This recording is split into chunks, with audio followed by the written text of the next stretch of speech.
Condemn the white racists that go around shooting? Absolutely. Absolutely. It takes me 0 seconds to condemn, and you guys can't condemn a school shooter. I have one name that condemns a shooter. You guys are for gun control, yet refuse to condemn a shooter that killed 6 people, 3 children. Quite frightening. You're isolating her because she's trans. You're victimizing her, even though she killed 6 people. She's the victim. People. Frightening. Isolating her because she's trans.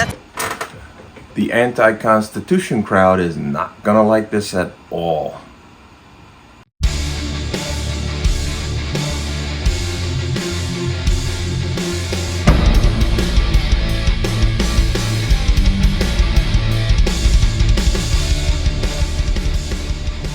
Welcome to another installment of the Connecticut Gun Bench. Today's video is brought to you by P.A.N. Firearms, LLC. P.A.N. Firearms, your NRA certification and multifaceted gun training.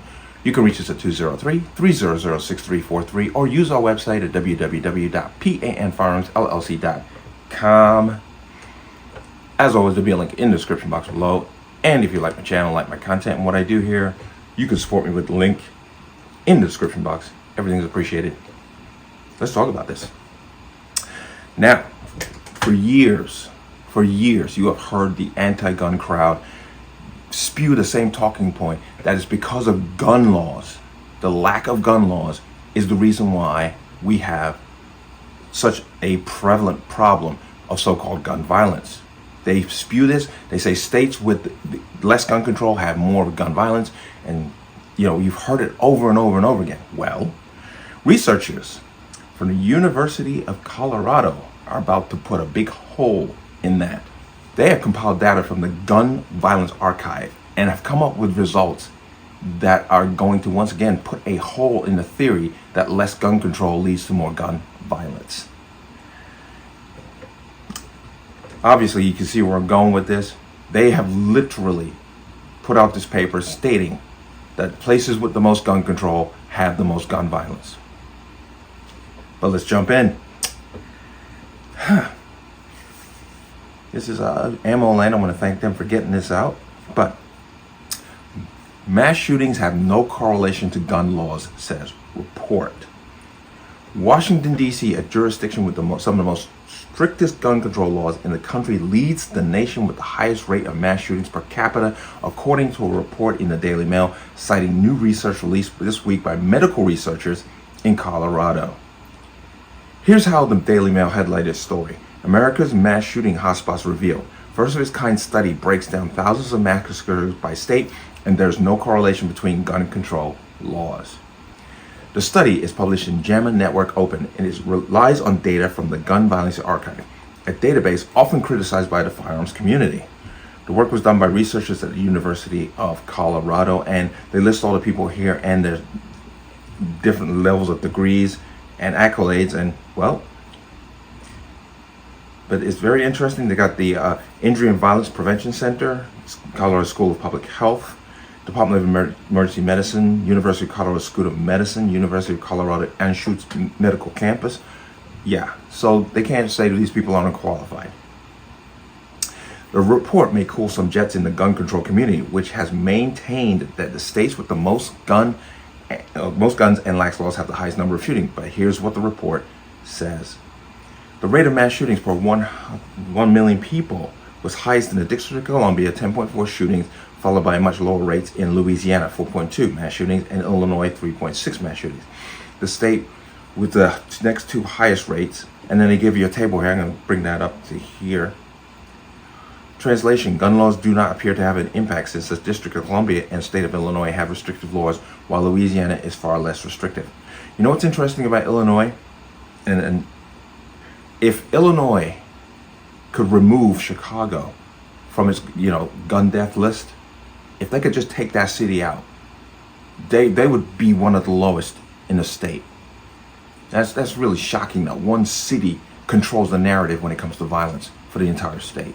But you can see here's the chart breakdown: Washington, D.C., Louisiana, and it's interesting that the states with, although not beyond Louisiana, but definitely Illinois, who have the strictest gun control, I tend to be close to the top of the list. But another interesting revelation the report explains: from 2014 to 2022, there were 4,011 mass shootings, ranging from 0 events in Hawaii and North Dakota to 414 events in Illinois. For these 9 years, 1/3, 27.3, were social-related mass shootings, 15.8 were crime-related, 11.1 were domestic violence-related, 1.4 were school or work-related, and 52 were not part of these categories. Wow.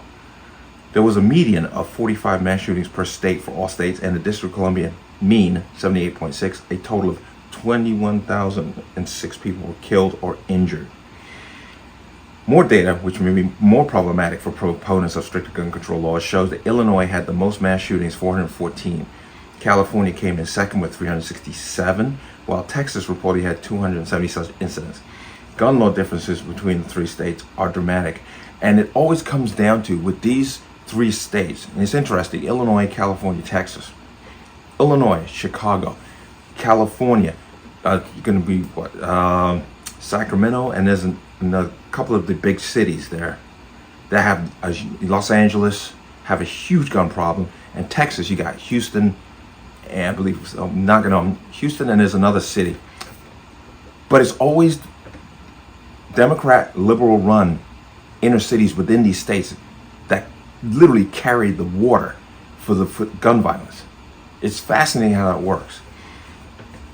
But the state with the highest rate of gun ownership, according to the World Population Review, is Montana, where 66.3% of adults own a gun, and it had one of the lowest numbers of mass shootings at 4. Neighboring Wyoming, which is the second highest for gun ownership at 66.2% of adults owning guns, had 1 mass shooting. Wasn't that interesting? Meanwhile, New York, with 19.9% of gun ownership, had 186 mass shootings, and neighboring New Jersey, with 14.7% gun ownership, had 93 mass shootings, according to the state-by-state chart published with the study.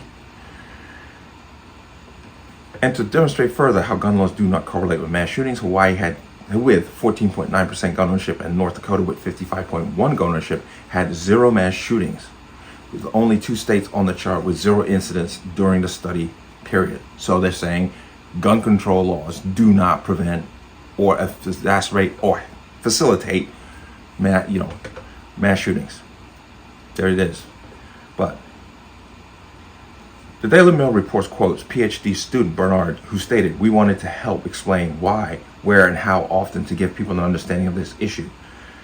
This study is not intended to answer every question, but highlights components to generate more hypotheses," she added.